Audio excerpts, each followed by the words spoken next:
नमस्कार। प्रवास साक्षी news network पर आप सभी का स्वागत है। जम्मू कश्मीर में आतंकवाद के समूल खात्मे और विकास की पहुंच दूर दराज के क्षेत्रों तक सुनिश्चित करने के लिए प्रधानमंत्री नरेंद्र मोदी और केंद्रीय गृह मंत्री अमित शाह सदैव प्रयासरत रहते हैं। इसी क्रम में दोनों नेता जल्द ही जम्मू कश्मीर का दौरा करने वाले हैं। केंद्रीय गृह मंत्री अमित शाह सुरक्षा स्थिति की समीक्षा के लिए 7 और 8 अप्रैल को जम्मू कश्मीर का दौरा कर सकते हैं। वहीं प्रधानमंत्री 19 अप्रैल को कश्मीर के लिए पहली वंदे भारत ट्रेन को हरी झंडी दिखाने के लिए आ रहे हैं। मोदी जब कश्मीर के लिए पहली वंदे भारत ट्रेन को कटरा से हरी झंडी दिखाएंगे तो इसी के साथ 272 किलोमीटर लंबी उधमपुर श्रीनगर बारामूला रेल संपर्क परियोजना पूरी हो जाएगी। हम आपको बता दें कि जम्मू कटरा श्रीनगर वंदे भारत एक्सप्रेस शुरू में कटरा से संचालित होगी, क्योंकि जम्मू रेलवे स्टेशन में मरम्मत और नवीनीकरण का काम किया जा रहा है। अधिकारियों ने बताया है कि रेल लिंक परियोजना पिछले महीने पूरी हो गई थी। रेलवे सुरक्षा आयुक्त ने जनवरी में कटरा और कश्मीर के बीच ट्रेन सेवा को मंजूरी दी थी। वंदे भारत एक्सप्रेस से जम्मू और श्रीनगर के बीच यात्रा का समय काफ़ी कम हो जाएगा तथा इस क्षेत्र के लिए आधुनिक और कुशल रेल सेवा उपलब्ध होगी। केंद्रीय मंत्री जितेंद्र सिंह ने जम्मू में पत्रकारों से कहा कि प्रधानमंत्री मोदी 19 अप्रैल को उधमपुर पहुंचेंगे। वह दुनिया के सबसे ऊंचे रेलवे पुल का दौरा करेंगे और उसका उद्घाटन करेंगे। इसके बाद वह कटरा से वंदे भारत ट्रेन को हरी झंडी दिखाएंगे। इसी के साथ कश्मीर तक सीधी रेल संपर्क सुविधा की लंबे समय से की जा रही मांग पूरी हो जाएगी। वर्तमान में घाटी में केवल संगलदान और बारामूला के बीच और कटरा से देश भर के गंतव्यों के लिए ट्रेन सेवाएं संचालित होती हैं। अधिकारियों ने बताया है कि कश्मीर को रेल मार्ग से जोड़ने की महत्वाकांक्षी परियोजना 1997 में शुरू हुई थी, लेकिन भूवैज्ञानिक, भौगोलिक और मौसम संबंधी चुनौतियों के कारण इसे पूरा करने में देरी हुई।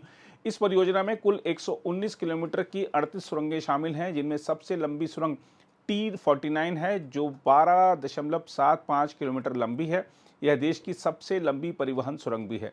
इस परियोजना में 927 पुल भी शामिल हैं, जिनकी कुल लंबाई 13 किलोमीटर है। इनमें प्रतिष्ठित चिनाब पुल भी शामिल है, जिसकी कुल लंबाई 1315 मीटर है।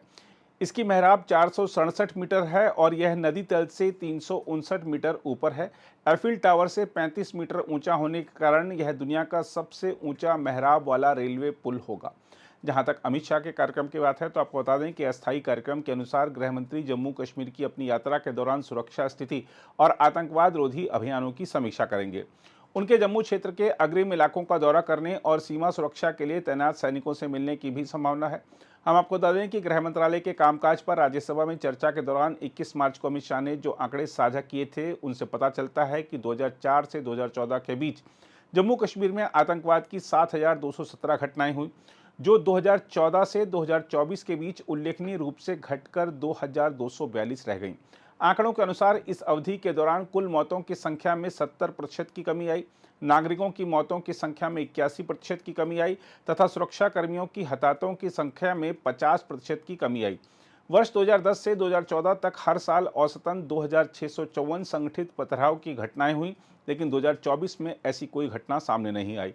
वर्ष 2010 से 14 के दौरान 132 संगठित हड़तालें हुई, लेकिन 2024 में कोई भी नहीं हुई।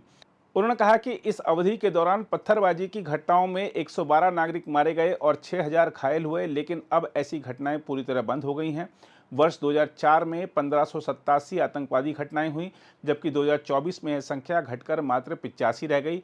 अमित शाह ने कहा था कि वर्ष 2004 में 733 नागरिक मारे गए थे, जबकि 2024 में यह संख्या घटकर 26 हो गई।